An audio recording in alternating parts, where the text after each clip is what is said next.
Okay, so we are continuing our study on the book of Galatians, and today we're going to be looking at Galatians 2, 1 through 5, and today's topic is about guarding unity. Paul made his first trip to Jerusalem about 3 years after his conversion to confer with Peter, James, and John. He made his next trip to Jerusalem about 14 years later. And the reason for this visit was to guard and promote the unity of the church. Despite the pressure being felt by the Jerusalem church leaders, the mission to the Gentiles could not be jettisoned or hobbled. Yet Paul knew that even more was at stake. If the church ruptured, leaving a fragment of it Jewish and the other part Gentile, then the whole Jesus movement would be damaged. This trip probably took place somewhere in the 50s. In the mid-first century, tensions began to rise between the people living in and around Jerusalem and the Roman Empire. Roman rulers in this region made several miscalculations that made the Jewish people feel like their identity and culture were under siege. These feelings led to a heated nationalism beginning to bubble up. Under such conditions, many people looked with suspicion upon fringe groups such as the followers of Jesus. The followers of Jesus were under a lot of pressure to prove that they were loyal citizens and faithful Jews. The relationship then between the Jerusalem church and those involved in the mission to the Gentile world began to fray. The leaders in Jerusalem needed to prevent their fellow citizens from seeing them as a threat to the Jewish identity. It did not help that missionaries like Paul were telling Gentiles that they could be members of the covenant community without being Torah observant. Now let's talk a little bit about zealots. The work of James D.G. Dunn has convinced me that at least some of the Christians living in and around Jerusalem were becoming ultra-nationalist. That means that they would have seen loyalty to the nation of Israel as part and parcel of what it meant to be a Christian. These Christians would have been highly suspicious of people like Paul and his work, and it would have been important to them to make sure that Paul and his co-workers were not doing anything to water down or to compromise Jewish identity. To do so, these Christian zealots would have exerted a lot of pressure on James and Peter and the other Jerusalem church leaders. The not-so-subtle message would have been that they needed to get Paul and his co-workers under control. Otherwise, folks were going to start suspecting them of being traitors. Now let's talk about Timothy. Timothy was the young protege of Paul. Paul would mentor and equip Timothy for leadership in the church.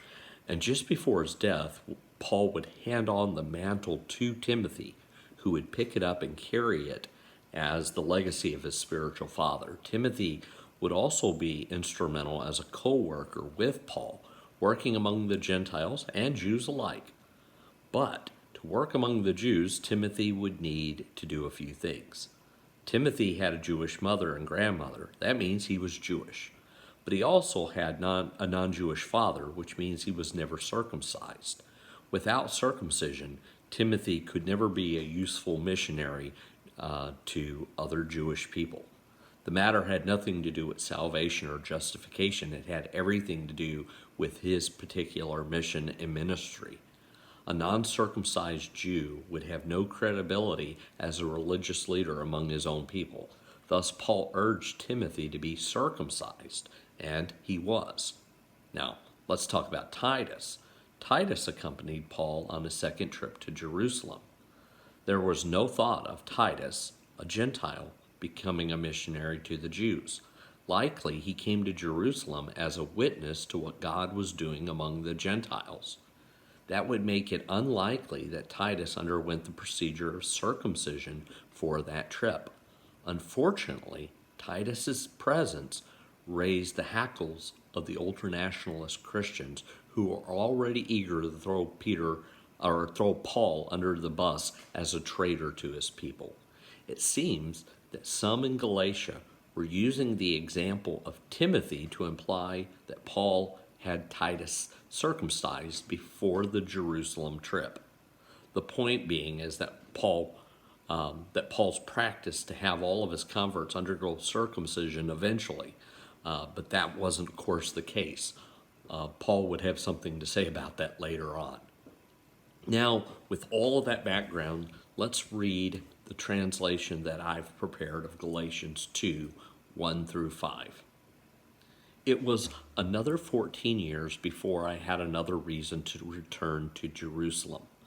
Barnabas, who labored as a co-worker to reach the Gentiles for Jesus, along with Titus, a Gentile convert, came with me. I went to Jerusalem because of something God showed me, not because the bosses summoned me. I met privately with the most respected leaders of the church. I gave them a full account of my work among the Gentiles, including my teaching and preaching content. The message of the gospel is that God is creating a new people for himself through Jesus.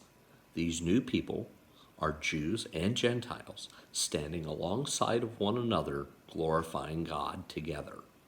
What would be the point of my work if the church just ended up shattering? Though some would have been pleased, Titus was not circumcised, even though I made no secret of him being a Greek. However, the matter did come up because some false brethren slipped into the meeting. Apparently, some of the followers of Jesus in Jerusalem have mixed loyalties. They are zealots who report back to the gatekeepers of purity. These brothers came to check us out and, if need be, to pressure us into conforming. According to them, our ministry needed to get in line with their expectations. And I want you to know, we did not cave into their demands. We stood firm so that we could keep on welcoming Gentiles into God's family.